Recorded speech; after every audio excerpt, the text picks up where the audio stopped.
so sport-specific training, as you know, we've all dealt with as strength and conditioning coaches. You get a coach that'll ask you, we want sport-specific training. Right. Now, what I would like to counter that with is generally a question of what is that?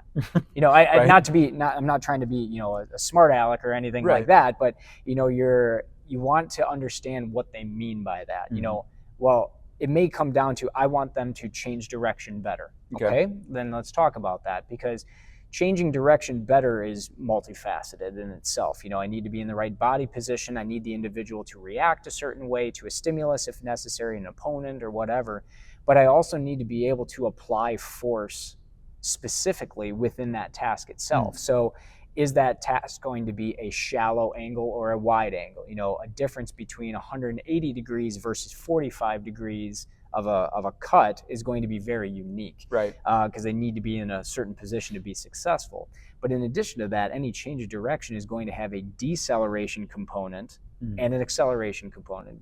You know, if we can't accelerate well, we're probably not going to change direction very well. True. So, so within that, you can make the argument that whether it is a change of direction, or if we take, you know, football, for example, you know, they want to throw the ball farther, right? As in quarterback. So if that's the case, how do I get someone to throw a ball farther? Well, they have to put more force into the ground, right? But they also have to synchronize their timing with all of the unique aspects of transmitting force from the lower body through the torso to the upper body, with the rotation component and everything. So task-specific strength is more applicable than sport-specific strength, because we are trying to focus on an individual task in terms of improving it.